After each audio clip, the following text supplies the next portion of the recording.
world through a biblical worldview. AFA Today.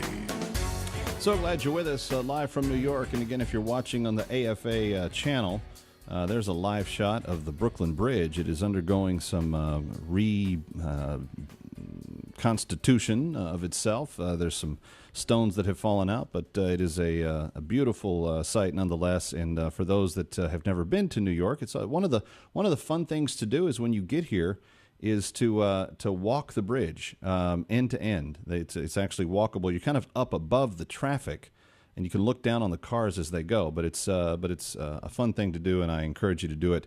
888-589-8840 is our number here. This is AFA Today, and Kevin McCullough, glad to have you with us every single day from New York as we are watching the news for you on a regular basis, and we hope to have you join us each day right here, 1 to 2 Eastern, 12 to 1 Central Time. All right, we've got some interesting stuff to get to. I want to talk about the implications of this law. Fox News put this story up just around 9 p.m. on Saturday evening, and I haven't seen it reported anywhere else. But you have 9 attorneys general that are pushing back against the federal government saying, hey, why are you saying that our businesses can't conduct criminal background checks before they hire people? That doesn't make any sense to us. Of course, they're being labeled racist and everything else by the feds in the process, but that doesn't mean that the feds are right. My question is simple: how does it advance racial equality for businesses not to run criminal background checks on the people that they hire? How does that advance some sort of racial understanding if you take that piece of the information out of the pool? Does it advance safety? Does it advance well-being in the workplace? Does it advance things that are good for the customers or for the businesses? 888-589-8840. And there's another way of asking the question that I think is just as pertinent. Should business owners have the right to decide for themselves whether or not they run criminal background checks on the people that they hire? Is it morally wrong for business owners to run criminal background checks? That's what the feds are implying. 888-589-8840. I want to know your thoughts on this. Let's go straight to the phones because Jason's calling us, and I think Jason's in Texas. I'm not sure. But, Jason, welcome. You're on AFA Today with Kevin McCullough. Hi. Hi, how you doing? I'm doing well. Good. Just a couple points. One, I'm sorry you're probably not going to make much sense of this whole thing because our federal government has a pretty good track record of not making sense. But if you're going to racially profile, couldn't you do that in the interview? And then also, aren't they kind of admitting that there is a race bias if they're not wanting you to conduct those background checks? You mean the feds themselves? They're claiming that criminals would be passed over for jobs, I guess. Right. Yeah.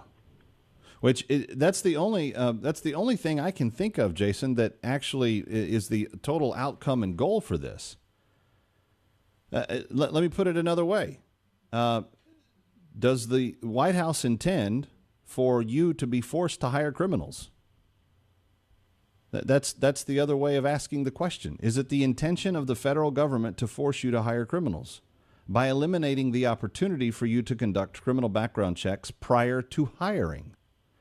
888-589-8840. I want to know your thoughts on that. 888-589-8840. Let's go to Louisiana, where Buddy is on with us. Buddy, welcome. You're on AFA Today with Kevin McCullough. Hi. Hey, Kevin. First time I've ever gotten through to you. Glad to hear you in the daytime. Glad to be here. When we're listening, although I do miss Buster. But glad to have you. And your question is very applicable in that I own a small business where I have to send employees into people's homes and businesses, and they trust me to send people there that can be trusted. And so you pretty much have to check those things. If there's going to be any kind of bias, not that there is any in our company, but when you do the initial interview, and they give you permission to do a criminal background check, if there was going to be any bias, it could be exercised at that point without saying a word. See, that's the thing I don't understand, buddy. That's the thing I don't understand. If the hiring company tells the applicant, we do run criminal background checks on all hires, You are aware of that prior to applying, and by applying, you're giving us permission to do such. It doesn't seem to me to be at any point a federal issue. What say does the White House have in telling you, buddy, business owner in Louisiana, that you can or cannot screen for whether or not people that you have to put in trustworthy positions have been criminals in the past? Right. It's kind of like the same as the voter ID thing, where they say that that's discriminatory as well, and it's just hogwash. Yeah, well, it's something that they want to see incorporated, and now they're suing. They're suing companies that did them, and they're suing them for the reasons that they did the criminal background checks. This BMW plant and the Dollar General store, they conduct criminal background checks on people that they hire, and they are saying you wrongfully used a criminal background check to prevent my client from being hired. Okay, so as a business owner, I have to be forced to hire a criminal or a former criminal or somebody that did a criminal act at some point in their life? 888-589-8840. That's what the feds are trying to push down on the states to push down on businesses. Let's talk to Eric in Tennessee. Eric, welcome. You're next on AFA Today. Hi. Hey, how you doing? First part of the question is this. How it was explained to me back in early July about this law was supposedly is like, say you work for a company and you have like a probationary period, and then you pass the probationary period and you remain with the company for 6, 7 months, 8 months, and then you go permanent.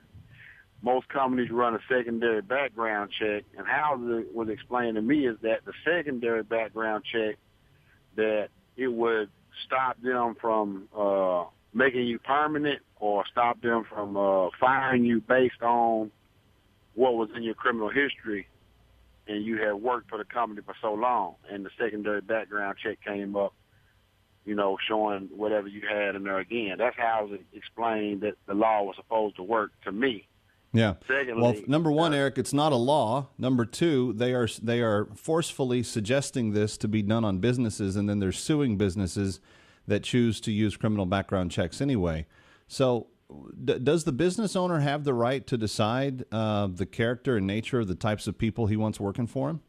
Yeah, I do believe that, in cases that, they do have that right. Is there any website that we can go to, like as an individual, that we can go and actually read this rule of thumb? I would say whatever they're saying about. Well, I will post the story to the AFA Today Facebook page today, and you can read the story and what the attorneys general are doing to push back against it. I don't know that the actual language of the measure is posted anywhere, but if I can find that, I'll post that as well. And I thank you for your call. That's actually more of an articulate defense of it than I've heard anywhere else, and I don't even know that it's true. I mean, it's what Eric heard. Somebody told him that. It's kind of hearsay as far as this conversation is concerned. But the bottom line is, if the feds are telling the states to tell businesses that you cannot conduct criminal background checks, do you agree then that the feds are saying to businesses, you're going to end up having to hire criminals? We're going to force you to hire criminals because you're not going to be able to weed them out based on the criminal background check, not a background check in general. It's one that seeks to know if the applicant or the candidate was actually involved in convicted crime. If they were convicted of misdemeanors or felonies. That's what this particular background check is seeking to find out. Let's go to Carl, who's also in Texas. Carl, welcome. You're on AFA Today with Kevin McCullough. Glad you're here. Hi, first-time caller there. Thank you. Anyway, my other concern would be is what's the White House going to do if they don't practice what they preach, and then they're not going to have to do background checks, so you're going to have, people in the White House or the Defense Department or any other civil service that are they going to do background checks on them? Of course they are, because they want to be safe also. So I don't understand why they're not going to want to practice what they preach. The thing about that, Carl, is that would make sense on a normal day, but this is the administration that has embedded Muslim Brotherhood people all throughout its administration. Correct, and that's what I'm saying. I mean, they're worried about the African-American male getting a job and, scrutinizing the small business owner or the big business owner like BMW, which is a European company, and Dollar General, and they're saying, well, you're racist and everything like that, but yet, they're not willing to put convicted felons, and waive a background check and have a government job. I mean, it's idiotic in its own sense. So this is opening themselves up to lawsuits. So I could go in there, and if I had a criminal background check, I could sue the federal government and say, well, you're being racist and biased against me. Carl, I don't argue with your observation. It seems rock solid and factually true. I just they're putting this down there. What I'm shocked by is that you only have 9 states that are fighting it, which means that the 41 other states are just accepting the ideas, and they're just moving forward with them, saying, "All right, we'll do it." Here's a question. How about public schools? Should public schools have the right to run criminal background checks on the people that they hire to teach children, in your opinion? Would that be a wise investment of criminal background checks? People that have intimate contact with very young children, young little lovable, innocent mush minds. 888-589-8840. And how the news isn't reporting this, aside from this one online piece that Fox did on Saturday, I've not seen this anywhere. I've not seen it on some of the larger news websites. I've not seen it on television. I'm a little bit dismayed that we have something that would so randomly turn the world upside down. I mean, just absolute initiate chaos, from my perspective, be ignored by much of the national press. 888-589-8840, your thoughts. Let's talk to Jerry in Illinois. Hi, Jerry. Thanks for your patience. You're on with Kevin McCullough on AFA Today. How you doing, Kevin? Doing well. Hey, that's this race card stuff. I think it's just a bunch of bull. If anybody's going to run a background check, I think it ought to be done, because you don't want, like you said about schools, you don't want some child molester in with your kids. This race card gets thrown up in the air by mainly the African Americans. If you look at it like this, if a black man kills a black man, it's murder. If a white man kills a white man, it's murder. But if a white man kills a black man, it's a hate crime. If a white man, and beyond that, if it's a black man killing a white man, it's most notably not a hate crime. I see what you're saying in the examples there, but that's not even. I mean, and they are saying that this is a racially motivated set of guidelines. And I'm not in favor of people manipulating criminal background checks to somehow mathematically,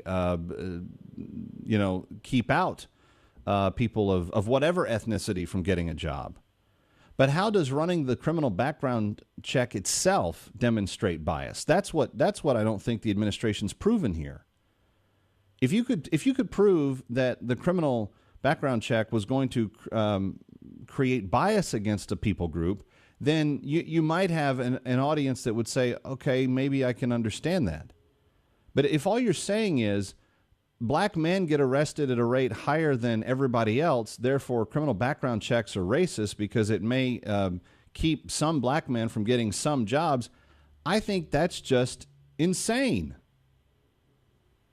If you have any group of people that commit more crimes,